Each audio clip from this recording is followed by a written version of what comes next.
देखा है, महाराष्ट्र देखा, उसके बाद अब यूपी का नंबर है। सब लोग जाके वहाँ मिल रहे हैं। आपने देखा नहीं, राम गोपाल जी एक चिट्ठी ले गए, चुपके से चोरी से दे रहे थे। किसको? आपने देखा टीएमसी में टूट फूट हो गया, उद्धव ठाकरे जी में टूट फूट हो रहा है, तो समाजवादी पार्टी में भी टूट फूट होगा। बात मैं करने जा रहा हूं तोड़ फोड़ की। बड़े स्तर पर तोड़ फोड़ का दौर जारी है, लेकिन हम किसी घर के तोड़ने की बात नहीं कर रहे हैं। हम बात करने जा रहे हैं राजनीतिक तोड़ फोड़ की। पश्चिम बंगाल से किस्सा शुरू हो रहा है, महाराष्ट्र होते उत्तर प्रदेश पर कहानी अभी केंद्रित है। शुरू भी हम करेंगे पश्चिम बंगाल से और महाराष्ट्र होते हुए उत्तर प्रदेश आपको लेकर चलेंगे, क्योंकि अब नेताओं के बयानबाजी का दौर जो है वो अपने प्रदेश से निकलकर बाहर के प्रदेश में भी शुरू हो गया है। आप देखना शुरू कर चुके हैं न्यूज फाउंडेशन, मैं हूं आपके साथ धीरेन्द्र।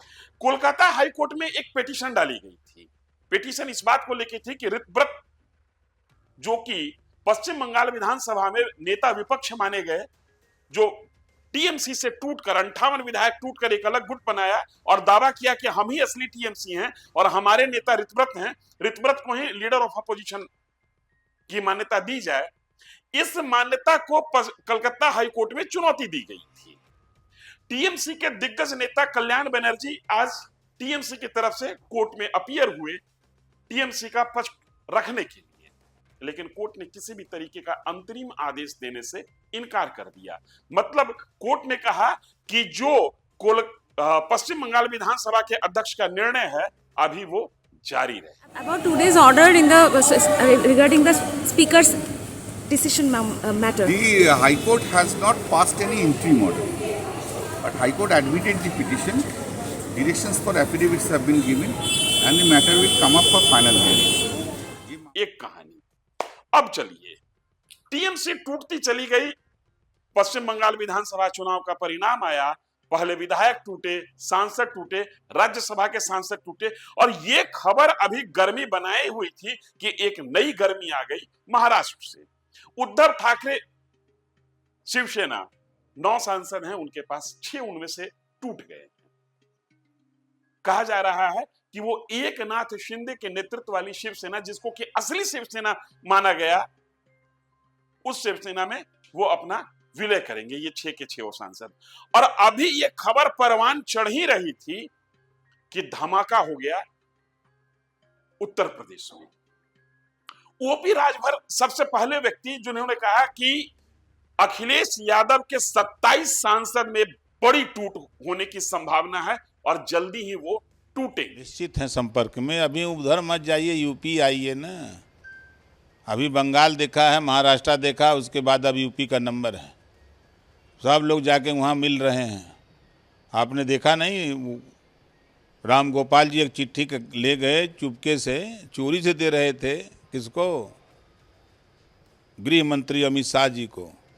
लंबा चौड़ा है कि इतने लोग आपकी पार्टी में जा सकते हैं, हमको बचाए रखिएगा, लेकिन इतने लोगों को ले जाइए। ये खबर जैसे ही आई वैसे ही बयान का दौर शुरू हो गया।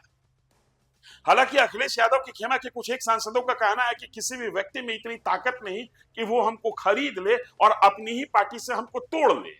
इससे आगे बढ़ने पर रामकृपाल यादव, जो कि बिहार में आरजेडी से होते हुए भाजपा के नेता बने हैं, पिछले 12 साल से भाजपा में मौजूद हैं, 2014 के लोकसभा चुनाव भाजपा के सिंबल पर जीते थे और पहली बार जीतते ही केंद्र में मंत्री बने थे। फिलहाल राज्य सरकार में मंत्री हैं।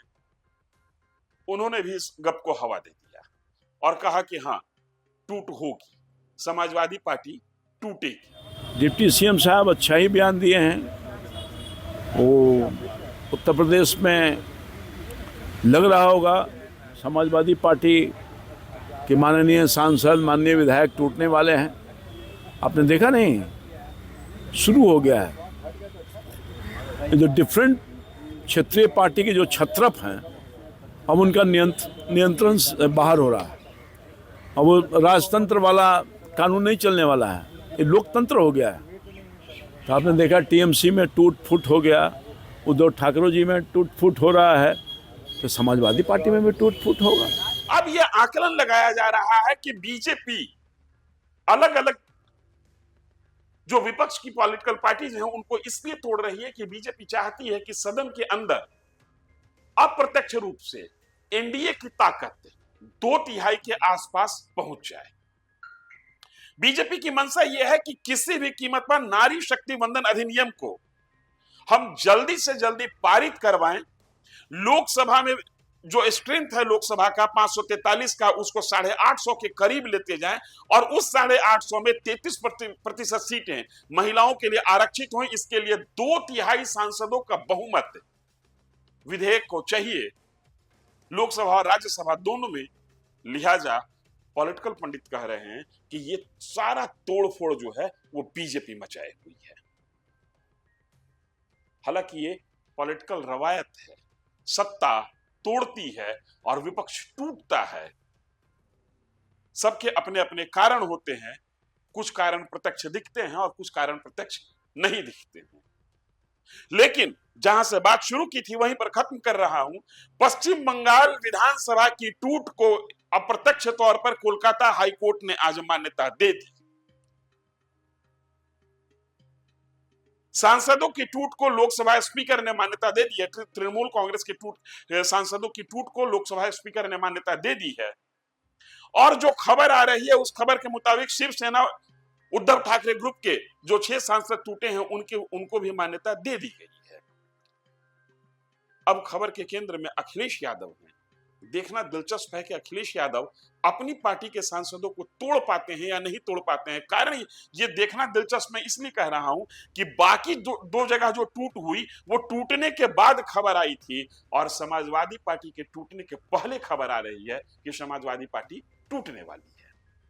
हम इस तोड़फोड़ की राजनीति पर नजर बनाए हुए हैं। आप नजर बनाए रखिए न्यूज फॉर नेशन पर। धन्यवाद।